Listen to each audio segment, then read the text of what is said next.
29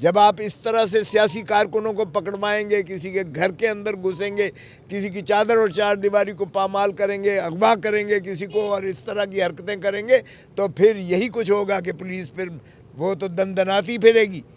اس لیے کہ وہ آپ کے جو ہے ناجائز احکامات کو مانتے ہوئے وہ پھر اسے کھلی چھوٹ مل جاتی ہے۔ تو میں توقع کرتا ہوں، اب میں نے پوچھا ہے ان سے کہ تفتیش، ابھی تک تفتیش کا ہی پتہ نہیں ہے کہ کیا ہو رہا ہے۔ او بھائی، یہ سرکمسٹانشل ایویڈنس کا کیس ہے، اگر اس میں تفتیش دیانتداری سے اور تندہی سے نہ کی گئی تو یہ جنہوں نے اس قدر بے دردی سے اس کے ٹکڑے ٹکڑے کر کے آگ لگا کے، اس سے زیادہ بھیانک جو ہے جرم نہیں ہو سکتا ہے۔ زندہ تھا جب اسے لے جایا گیا یہاں تشدد کر کے، جو مجھے پتہ چلا ہے، اور وہاں جا کر دیکھا زندہ ہے تو اس کو آگ لگا دی گاڑی کو، اور گاڑی کے اندر اس کو جھلس کے مرنے دیا، اور پھر مرنے کے بعد اس کے ٹکڑے ٹکڑے کر رہے ہیں، سر کو تن سے علیحدہ کیا گیا، ٹانگیں کاٹی گئیں۔ توبہ استغفار، میں کہتا ہوں اس سے زیادہ یہ خوفناک قسم کی جرم نہیں ہو سکتا۔ یہ جانور سے بھی، انسان ہیں یہ جانور ہیں، اب ان کے ساتھ اگر جو ہے تفتیشی میں پھر بھی کوئی تساہل برتا جاتا ہے تو میں نہیں سمجھتا کہ پھر کوئی جواز ہے، پھر کوئی بھی شخص جو ہے کوئی بھی گھر میں اپنے بچہ جو ہے اس کا وہ امن سے نہ والدین سو سکتے ہیں۔ اس کی دہشت دیکھیے کتنی پھیل دی ہے کہ آپ گھر سے باہر بچوں کو نہیں جانے دیں گے، اس لیے کہ پتہ نہیں یہ لوٹتا ہے یا نہیں لوٹتا ہے، پتہ نہیں اس کے کیا اس کے ساتھ ہوتا ہے۔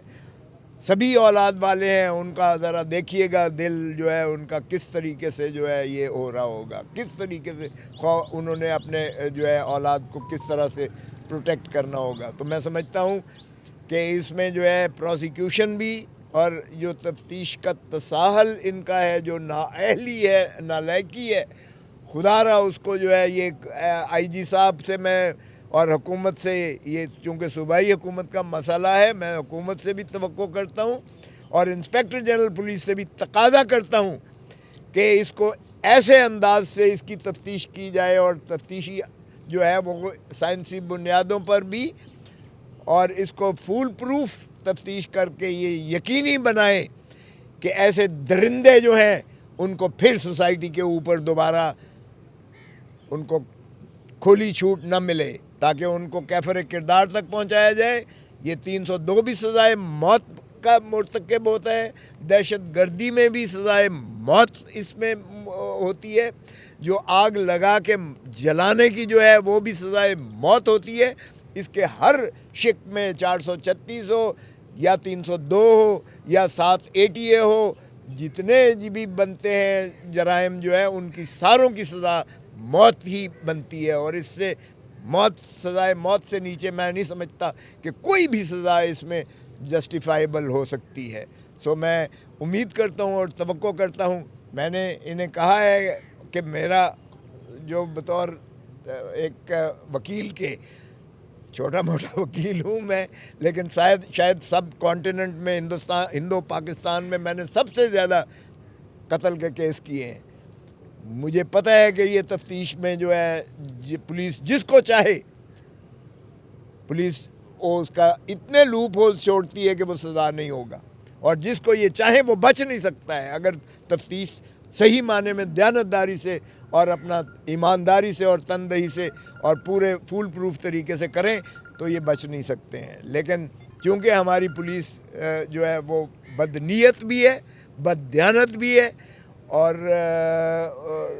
نااہل اور نالائق بھی ہے، تو میں توقع کرتا ہوں کہ پولیس ایسا تفتیشی جو ہے اس میں، چونکہ ایک اس میں JIT بھی بنتی ہے، جو ATA کا قانون ہے اس میں JIT بنتی ہے۔ JIT میں سپروائزری جو ہے افسر جو ہوتا ہے وہ گیزیٹڈ پولیس آفیسر ہوتا ہے۔ تو میں توقع کرتا ہوں کہ اس میں ایک جو ہے JIT بنائی جائے، جوائنٹ انویسٹیگیشن ٹیم بنائی جائے، جو ماہر ہوں، نہ صرف فورینزک سائنس کے ہوں، بلکہ ڈی این اے ٹیسٹ کروائے جائیں، ان کی جو ہے تمام تر جو ان کے شواہد اور ثبوت ہیں سائنسی انداز سے، اس میں کوئی لوپ ہول نہ چھوڑا جائے کہ ملزم کسی طریقے سے ایسے بھیانک جرم کرنے کے بعد جو ہے ان کو کوئی قانون کی کسی شکنجے سے وہ بچ نہ پائیں۔ اسی میں سمجھتا ہوں کہ سوسائٹی ہماری جو میں تھوڑا سا ان کو یہ سکون آئے گا کہ کم از کم ایسا بھیانک کام کرنے والوں کو سزائے موت ہی دی جاتی ہے، اور ہماری پولیس اور ہمارا عدالتی نظام پر لوگوں کا کم از کم اعتماد بحال ہو۔ تو thank you very much. If there any questions. آپ یہ بتائیے گا کہ اب تک جو ہے تفتیش میں کیا سامنے آیا، کوئی شواہد ایسے پولیس کے پاس ہیں کہ وہ ان ملزمان کو سزائیں دلوا سکیں گے؟ دیکھیں، یہی تو میں رونا رو رہا ہوں، یہی تو میں پوچھ رہا ہوں ان سے جو میں نے پوچھا ہے، ان کو کوئی پتہ نہیں ہے، کوئی بتایا نہیں جا رہا ہے۔ اب ایسے میں جب تعاون نہ کیا جائے مقتول کے ورثاء سے بھی اور ان کے والد صاحب سے بھی نہ کیا جائے، اور میں نے کوشش کی پتہ کرنے کی کہ یہ کوئی ایسے شواہد ہیں، ان کو نہیں پتہ ہے۔ وکیل صاحب سے میں نے کوشش کی ہے، وہ رابطہ میرے ساتھ انشاءاللہ میں نے کارڈ دے دیا ہے، امید ہے کہ مجھ سے رابطہ کریں گے وہ۔